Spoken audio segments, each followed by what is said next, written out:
Good afternoon, I'm Herman Green with the Midday News. Special welcome to viewers watching on onespotmedia.com. A reminder as well that you can watch TVJ live by downloading our One Spot Media app from the Google Play Store or the App Store. That's the number 1, followed by the word Spot Media.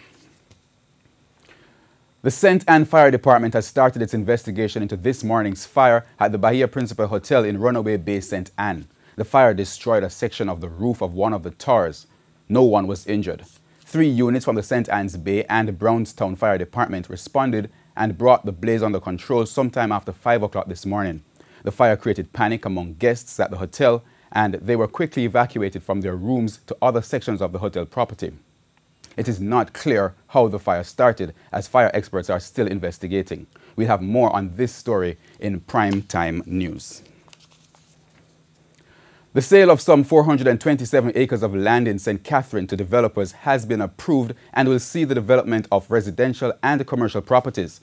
At this morning's post-cabinet press briefing, Information Minister Senator Ruel Reid announced that under the sale agreement between SCJ Holdings Limited and several investors, including New Era Homes 2000, the land parcels will be sold at market price of approximately $1.8 million per acre or leased to commercial developers.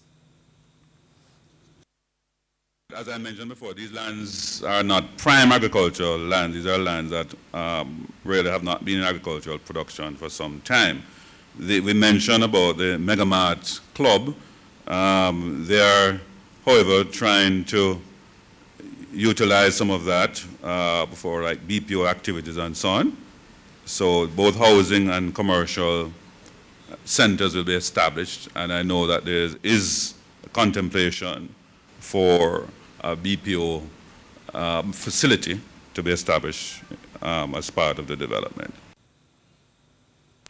Residents of Tucker and Irwin communities in St. James are worried about an outbreak of disease as their garbage has not been collected for 2 months. Councillor for the Mount Salem Division, Kerry Thomas, is appealing to the government to intervene before the matter gets worse. Uncollected garbage only help to build up or grow or breed more rats in the communities, which can be of serious concern also. Residents say the scent of the garbage is unbearable and that there has been a significant increase in the amount of flies and rats. It'll come clean like 2 times a week and then start come 1 time. And from last week they don't come. And the people from around the meadows, they make a garbage come. So. Normally we would take like 1 week for full. 3 days and the full. 3 days, I tell you, no nice man. Some residents say if the matter is not resolved, they will take matters into their own hands. And it smells bad. Pee pampas stay out there, man. In time you come out here, pee pampas for the dog, and just come and just dry pampas, all both over here, wash the pampas in there. You have to clean up pampas, man, in time. And no nice boss. I bone me a plan for burn it down. One around us and then burn it down, said you burn it, have to burn it down, lick it down and burn it down. The police high command says it's expecting increased confrontations between the police and the criminals in the wake of the revised crime plan. Several alleged gunmen have been fatally shot over the past 2 weeks in reported shootouts with the police. More than 70 fatal shootings have been recorded since January. Head of the Criminal Investigation Branch, Assistant Commissioner Elan Powell, spoke with our news center.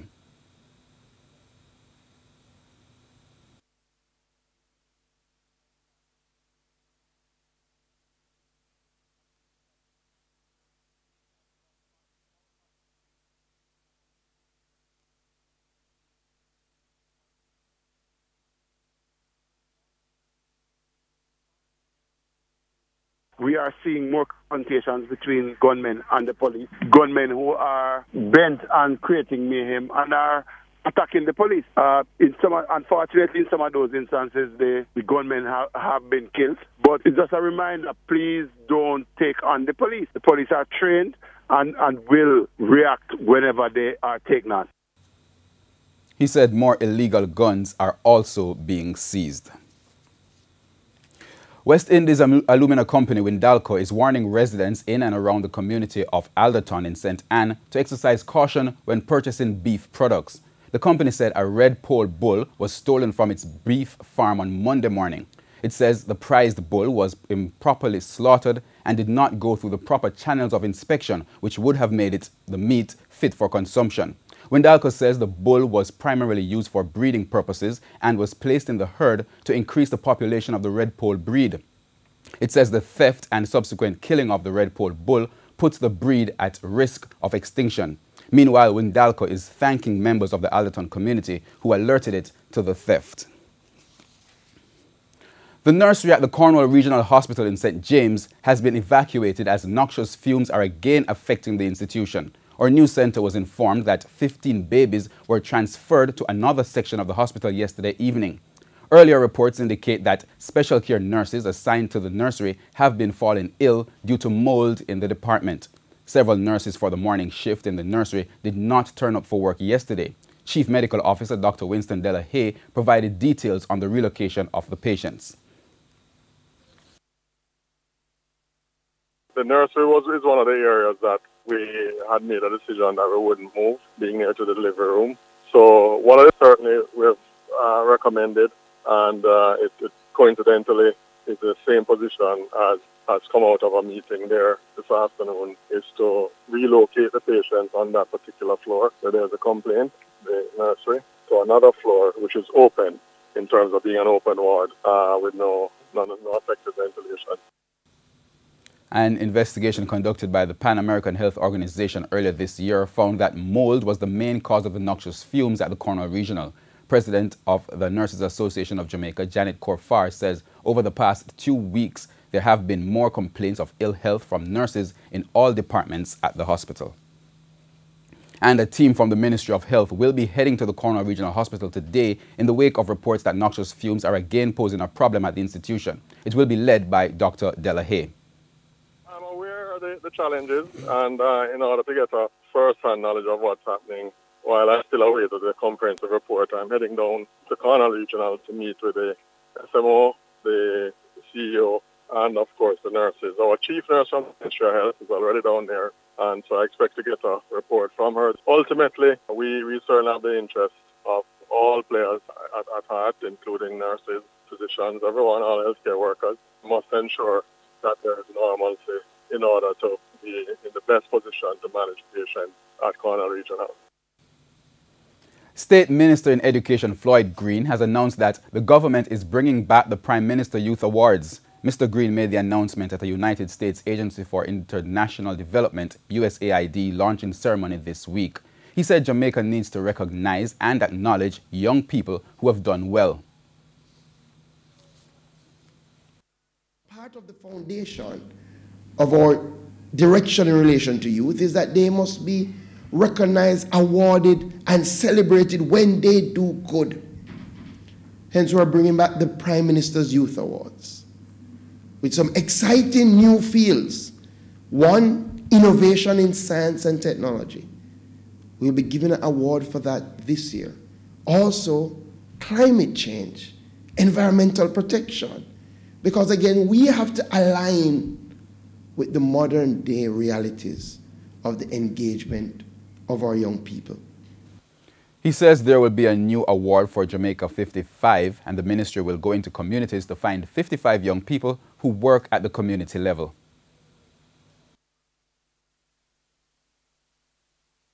Who oftentimes are not celebrated. The people we talk about at the community level are those who are not doing well. What about the youth who has the homework program, who is going into the schools, who is helping the elderly? We're going to hold them up. Meanwhile, Mr. Green says Jamaica needs to implement plans to get young people engaged in productive activities. He adds that Jamaica still has a high rate of unemployment, the majority among the youths. Young people who have tremendous potential, who oftentimes, as they say in country, the devil has found work for their idle hands. Who, when you put them to work, unfortunately, in areas we don't want them to be involved in, but they excel. So we have to find a way to get them involved again in productive activity. We have to find a way to liberate them so that they can take care of themselves, plan for families, take care of families, and contribute in a real way to Jamaica. What I have found is that every single one of them want to do that. No matter how difficult you see their circumstance, no matter how many days you see them sitting on the corner. Mr. Green says there is a significant difference between skills and the jobs that are available, adding that Jamaica should train youth to take advantage of the opportunities that are available. The reality is that there are jobs available. There are fields that we see tremendous growth, tremendous potential. Agribusiness, tourism, or creative industries. But are we training our young people to take advantage of those opportunities? Persons with disabilities who face mobility challenges now have access to improved transportation.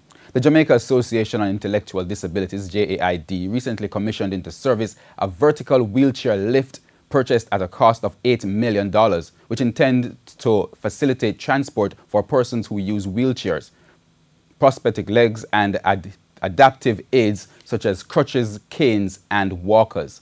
Health Minister Dr. Christopher Tufton commended JAID for its efforts to improve the quality of life of persons with disabilities. That true spirit of partnership, of charity, of volunteerism, which frankly is essential if we are to build a civilized society. Member of Parliament for St. Andrew Eastern, Favour Williams, said that the constituency has the largest population of persons with disabilities. Beyond what we've been able to do so far, there is a whole lot left to be done. And I'm committed to continue to do that work so that the lives of persons with disability can be made better. Students of the Randolph Lopez School of Hope will also benefit from the use of the lift. Funding to purchase and install the lift was made possible through the Kiwanis Club of Constant Spring, the Chase Fund, the National Health Fund, and Magna Motors. With the apparatus, JAID is now compliant with Article 3 of the Convention of the Rights of Persons with Disabilities, which speaks to fair accessibility. And time now for a look at what's coming up in this evening's Health Report. In the next edition of the Health Report, we look at sudden cardiac arrest. I see patients make, especially in youth, it's usually a sports related or activity related. The patient will just fall and they're unresponsive. When you go, there's no pulse, they're not breathing. That's the Health Report this evening in Primetime News.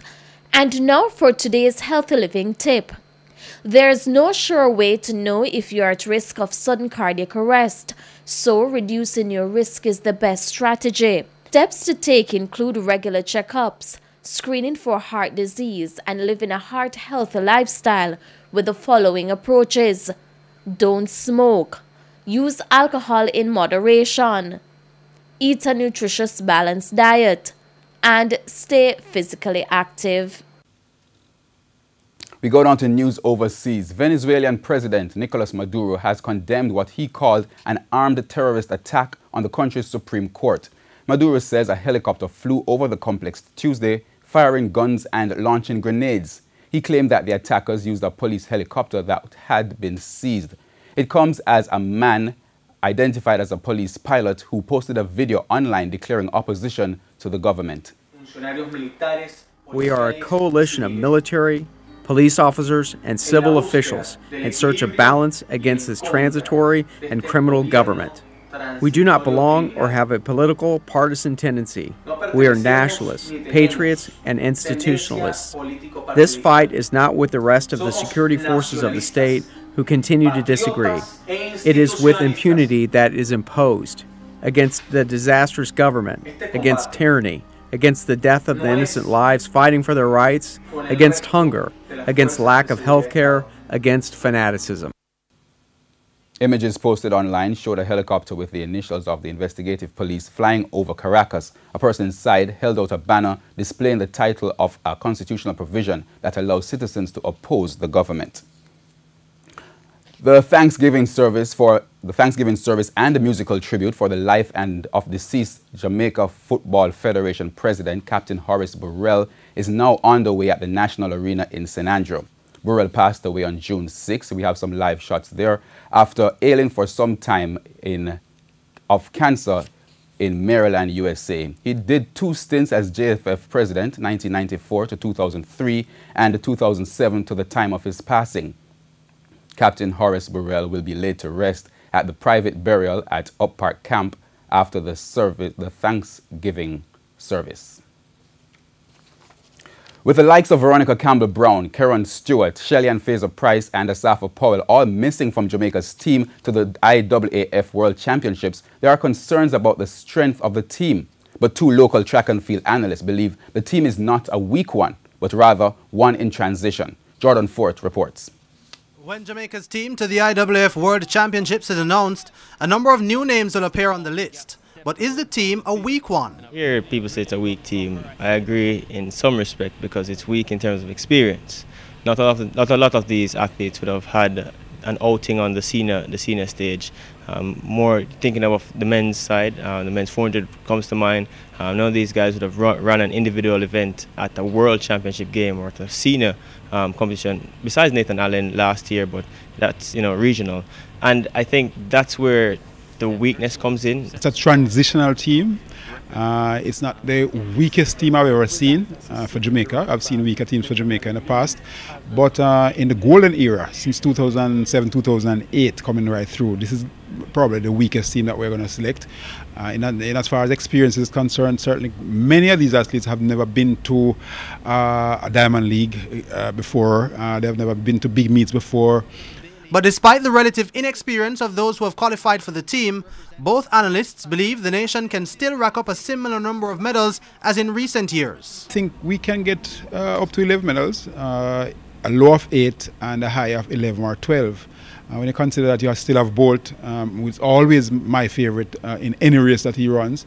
You consider that you have Omar McLeod, clearly the favorite, then Elaine Thompson. Certainly the favorite in the 100 meters. Those would be like, I would say, a cinch. And then you have others. You have Frederick Dakers in the discus. All 4 relays would have a chance as well. I wouldn't call them cinch, but they would have a chance. And there are others, Johan Blake in both the 100 and the 200 meters. Terka Jackson in the 400 meters. It's going to be spread out because we now have Frederick Dakers in the discus. I expect him to get a medal, to make up for a medal we would have lost in a different event. We're strong in the women's 400, Elaine Thompson and company in the 100. 200 women, we may have some issues getting a medal, but overall, I don't think the quality overall is that bad. I think we can still get about 10, 11 medals. The IAAF World Championships runs from August 4 to 13 at London's Olympic Stadium. Jordan Fort, TVJ Sports. And that's the Midday News. I'm Herman Green. Join us at 7 for the Primetime News Package. On behalf of the news, sports and production teams, good afternoon.